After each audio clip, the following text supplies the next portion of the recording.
بسم الله الرحمن الرحيم الحمد لله رب العالمين والصلاة والسلام على أشرف الأنبياء والمرسلين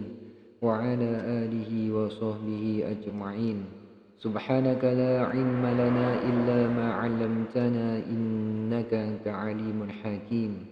ولا حول ولا قوة إلا بالله العلي العظيم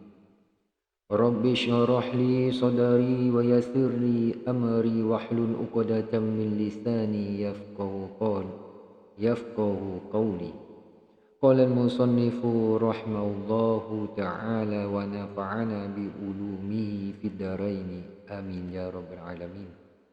อัลฮัมดุลิลละห์กลับมาพบกันอีกเช่นเคยนะครับเราอยู่ในช่วงของเดือนชะบานถึงไม่กี่วันเราก็จะเข้าสู่เดือนรอมฎอนเข้าสู่การถือศีลอดในเดือนรอมฎอนวันนี้ก็คือวันที่26เดือน2566เมื่อเราจะเข้าสู่เดือนรอมฎอนแล้วก็มีการถือศีลอดวันนี้เลยนำเอากิตาบที่มีชื่อว่ามัตตลาอุนบัดรัยของเชคมูฮัมมัดบินอิสมาอิลดาวุดอัลฟาตอนีเอามาทบทวนกันในเรื่องของการถือศีลอดเงื่อนไขที่จะทำให้ซ่อนในการถือศีลอดนั้นมีอะไรกันบ้างเพื่อที่จะทำให้การถือศีลอดของเราสมบูรณ์ถูกต้องตามหลักการของศาสนาอยู่ในหน้าที่60นะครับ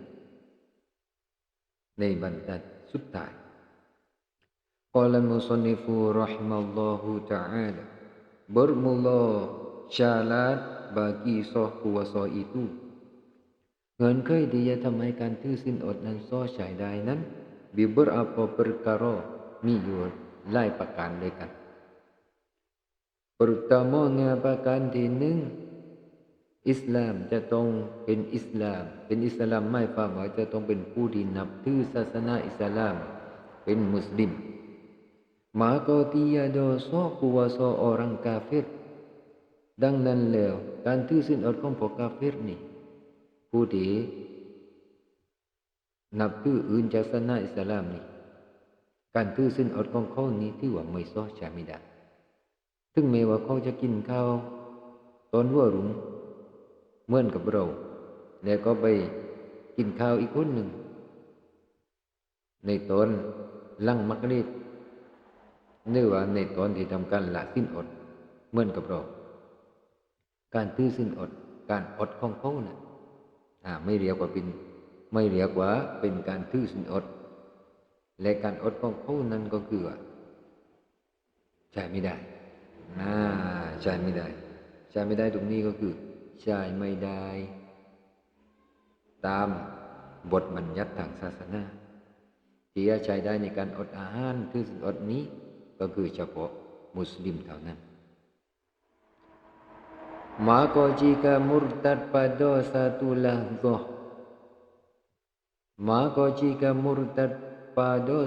lahzahดังนั้นถ้าหากว่าคนมุสลิมเดิมๆนี่เขาได้สิ้นสภาพจากการเป็นมุสลิมในช่วงพริบตาหนึ่ง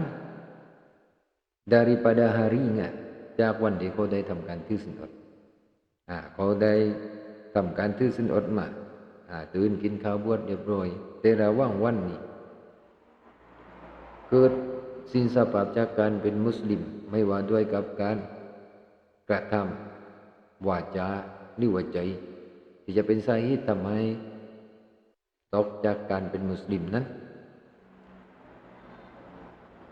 ถ้าเป็นปัจจุบันนั้น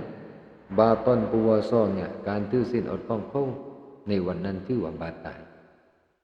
ถือว่าเสียใช้ไม่ได้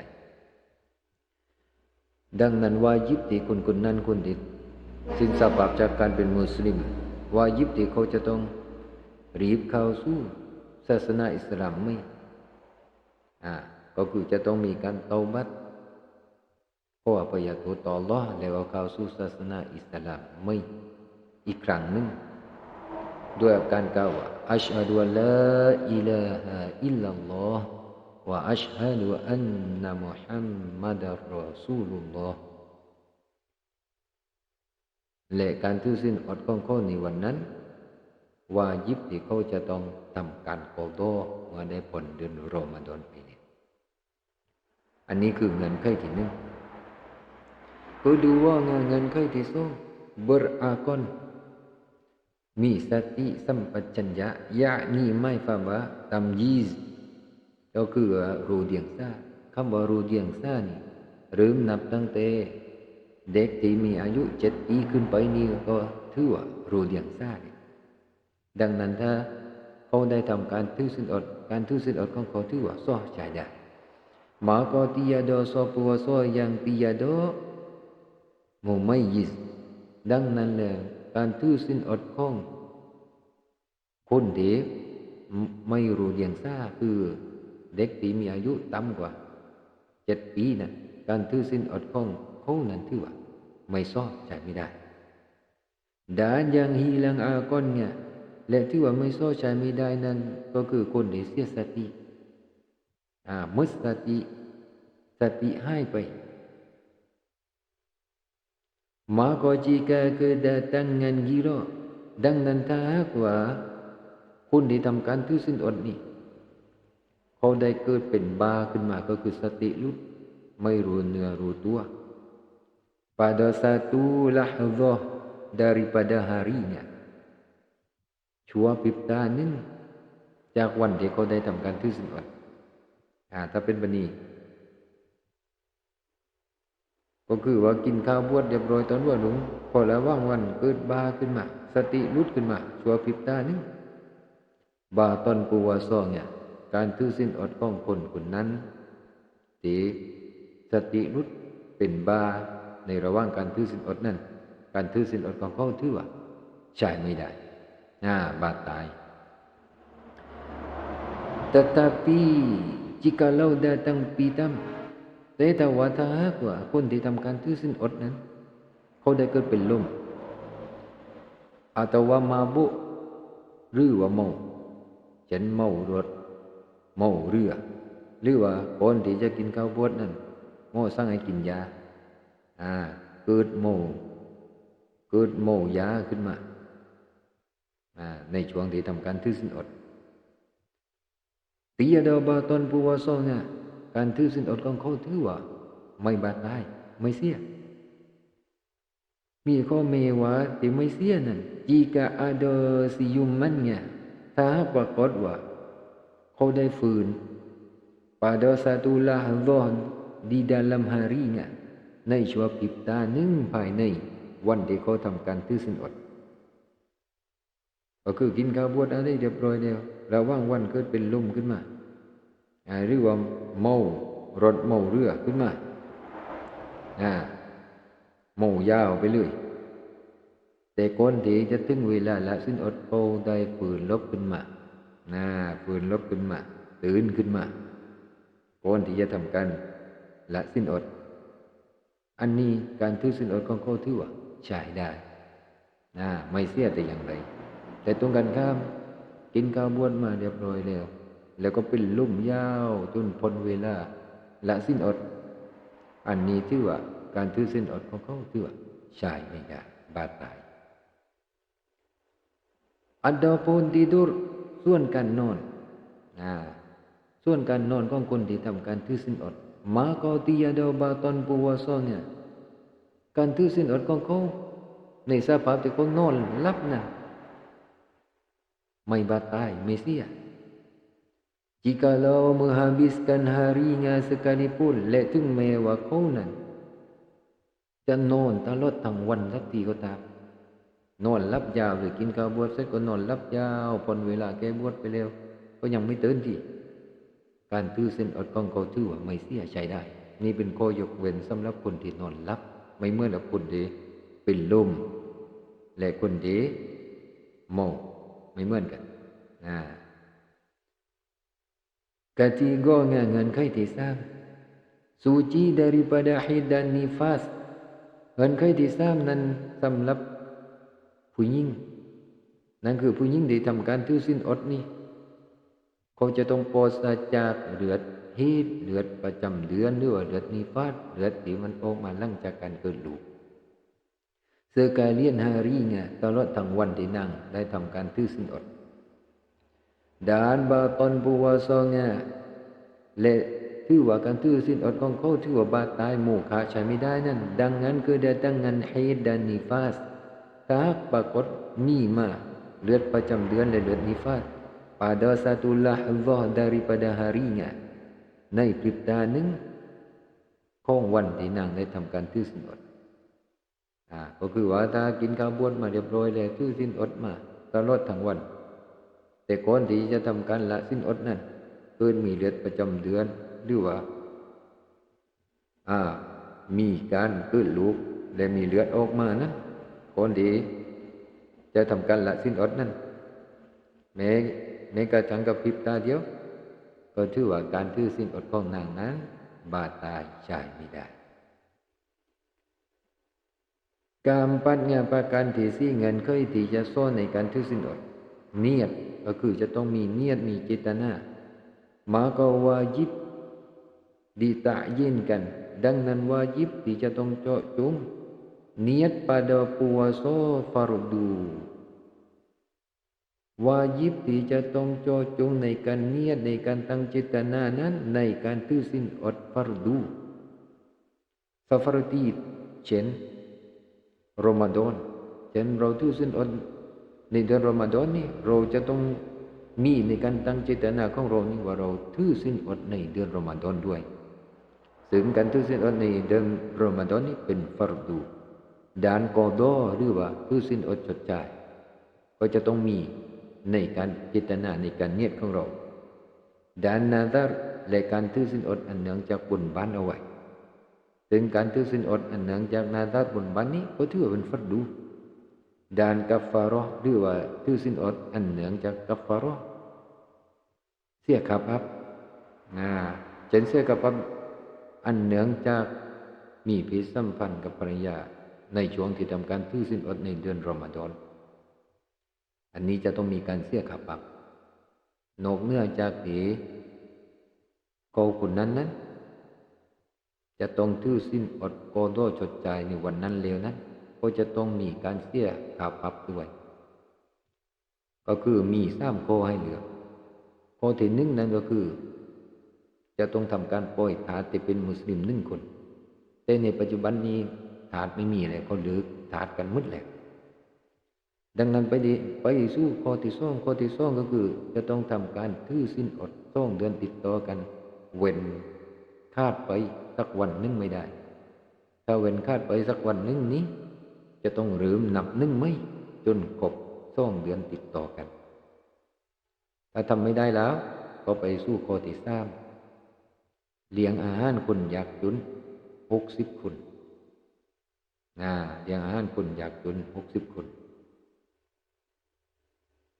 หรือว่าทำการแจกข้าว1 มุดให้คนยากจนแต่ละคนนั้น1 มุดประมาณ7 ขีดแจกข้าวสารให้กับเขา60 คนก็ได้อันนี้คือในกรณีที่เสียค่าปรับอันเนื่องจากมีเพศสัมพันธ์ในเดือนรอมฎอนการเสียค่าปรับตรงนี้ก็คือเฉพาะสามีเท่านั้นส่วนภรรยานี้ก็คือว่าถือว่าเสียการถือศีลอดอันเนื่องเพราะว่าได้มีสิ่งหนึ่งสิ่งใดเข้าไปอวัยวะที่เป็นรูปดังนั้นเฉพาะนางก็คือทำการถือศีลอดชดใช้เท่านั้นไม่ต้องไปเสียกัฟฟาเราะห์การเสียกัฟฟาเราะห์นี้เฉพาะสามีเท่านั้นอันนั้นก็คือในส่วนของการเสียกัฟฟาเราะห์ dan wajib bermalam akan niatnya และก็วาญิบที่จะต้องตั้งเจตนาว่าทำการถือศีลอดที่เป็นฟัรดูนั้นจะต้องมีเนียดในตอนกลางคืน pada tiap-tiap malam ในทุกๆคืนตามทัศนะของอิหม่ามชาฟิอีก็คือว่าจะทำการถือศีลอดที่เป็นฟัรดูนี้จะต้องมีการตั้งเนียดในตอนกลางคืนของทุกๆคืนดังนั้นถ้าหากว่าไม่ได้มีเนียดในตอนกลางคืน การถือศีลอดของเขาในวันรุ่งขึ้นนั้นถือว่าใช้ไม่ได้นี่ตามทัศนะของอิหม่ามชาฟิอีdan pada Imam Malik และตามทัศนะของอิหม่ามมาลิกมัซฮับมาลิกีนั้น bahwasanya memadai niat puasa ว่าแท้จริงแล้วถือว่าพอเพียงในการตั้งเนียดการถือศีลอดนั้น sekalian bulan Ramadan ตลอดทั้งเดือนของเดือนรอมฎอนเลยก็คือโซ่ใช้ได้ในการที่จะทำการเนียดว่าถือศีลอดตลอดทั้งเดือนรอมฎอน pada awan malam daripadanya ในคืนแรกของเดือนรอมฎอนมีข้อแม้ว่าการเนียดตลอดทั้งเดือนตามมัสฮับของอิหม่ามมาลิกนี้ก็คือจะต้องมีเนียดในคืนแรกของการเข้าสู่เดือนรอมฎอนนั้นเขาจะต้องมีเนียดในคืนแรกเท่านั้นด้วยอาการที่เขาจะต้องตั้งเนียดว่าฉันทำการถือศีลอดเดือนรอมฎอนตลอดทั้งเดือนตามมัสฮับอิหม่ามมาลิกนี่จะต้องมีเนียดปนันในคืนแรกของเดือนรอมฎอน maka harus bagi Syafi'i ดังนั้นก็ถือว่าเป็นที่อนุญาตสำหรับคนที่สังกัดยึดมัซฮับอิหม่ามชาฟิอีนี้ตักลีดกันดีย่อในการที่ทำการตักลีดในการที่จะทำการถือตามอิหม่ามมาลิกได้นี่อุลามะในมัซฮับอิหม่ามชาฟิอีนี้ถือว่าเป็นที่อนุญาตสำหรับคนที่ยึดในมัซฮับอิหม่ามชาฟิอีในการที่จะทำการตักลีดถือตามอิหม่ามมาลิกได้ในการเนียดบวชตลอดทั้งเดือนในคืนแรกของเดือนรอมฎอนเพื่ออะไรปะนั้น supaya tiada berhajat kepada qada เพื่อที่ว่าไม่ต้องไปทำการกอฎอชดใช้ในการถือศีลอดนั้น apabila lupa niat เมื่อว่าได้เกิดลืมเนียดขึ้นมาลืมเจตนาขึ้นมา pada satu malam ในคืนหนึ่ง daripadanya ของเดือนรอมฎอนเขากันไปอนุญาตให้คนที่สังกัดมัซฮับอิหม่ามชาฟิอีนี่ตักลีดถือตามอิหม่ามมาลิกได้โดยการเนียดตลอดทั้งเดือนในเดือนรอมฎอนนี้ในคืนแรกเพื่อที่ว่าไม่ต้องไปทำการกอฎอแล้ว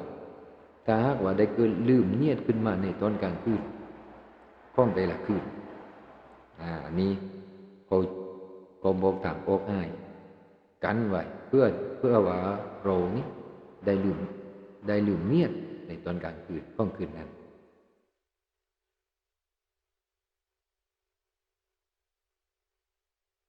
dan memadai niat pada puasa sunat และถือว่าพอเพียงก็คือว่าโซ่ใจได้ในการตั้งเนียดในการถือศีลอดที่เป็นสุนัตก็ว่าโซ่ใจได้ในการที่เราจะเนียดในการถือศีลอดที่มันเป็นของสุนัต dihulu daripada gelincir matahari ก่อนหน้าที่ตะวันโคลอยนั้นไม่ฟังว่าถ้าเราจะทำการถือศีลอดที่มันเป็นสุนัตต่างๆนั้นให้เรานี้มาตั้งเนียดได้ตอนหัวเช้าก่อนที่จะเลยเที่ยงวันไป selama tiada fardu sewatu yang membatalkan puasa ตราบใดที่คนที่ทำการถือศีลอดสุนัตนั้นในตอนหัวเช้านั้นเขาไม่ได้ทำสิ่งที่ทำให้เสียในการถือศีลอดเช่นเขาไม่ได้กินข้าวไม่ได้กินน้ำชาไม่ได้กินกาแฟไม่ได้กินอะไรสักอย่างที่เขาสามารถที่จะเนียดถือศีลอดสุนัตได้ในตอนเช้าเลยก่อนตะวันโคลอย atas yang mu'tamadnya ทัศนะนี้นี่ตามโกนมุอ์ตามัดที่มีนำหนักในมัซฮับก็คือทัศนะนี้ก็คือเป็นทัศนะที่มีนำหนักในมัซฮับก็คือทุกตรงที่สุดด้านกาโตกิลและก็มีบางว่านี่ก็คือดออีฟอ่อนลงมาmemadai niat kemudian daripada gelincir ถือว่าพอเพียงโซ่ใช้ได้ในการตั้งเนียดสุนัตในการถือศีลอดนั้นภายหลังจากที่ตะวันโปรยไปแล้วนั้นไม่ฟังว่าจะทำการเนียดถือศีลอดสุนัตได้นั้นก็คือว่าหลังเถียงไปแล้วก็สามารถเนียดได้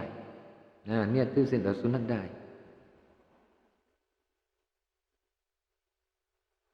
นี่ทัศนะที่อ่อนลงมา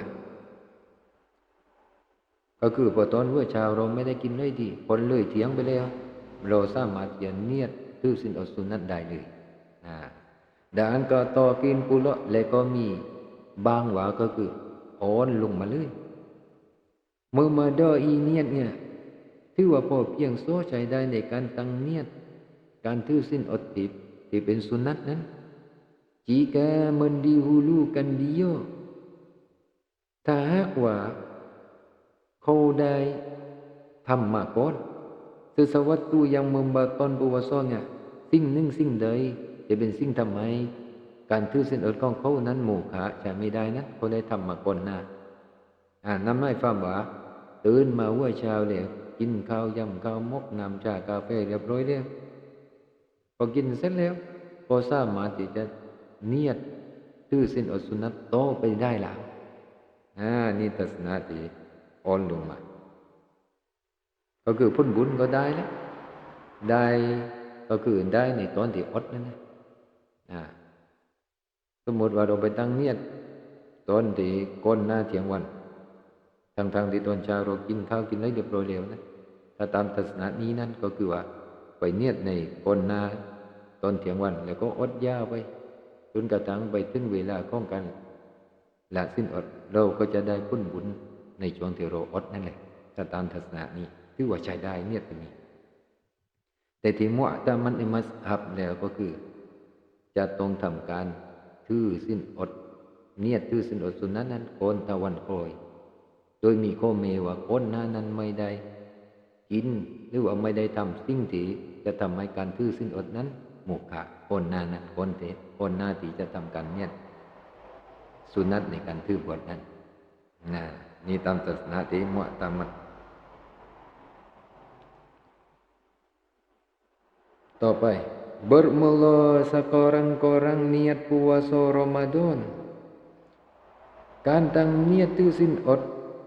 ในเดือนรอมฎอนนั้นsekarangที่น้อยที่สุดเนียดที่มันพอใช้ได้bahwa dikatakanนั่นคือในการที่เขาคนที่ทำการถือศีลอดนั้นเขาตั้งเนียดตั้งเจตนาnawaitu shauma Ramadanหมายความว่า sengaja ku puasa Ramadan ข้าพเจ้าตั้งเจตนาถือศีลอด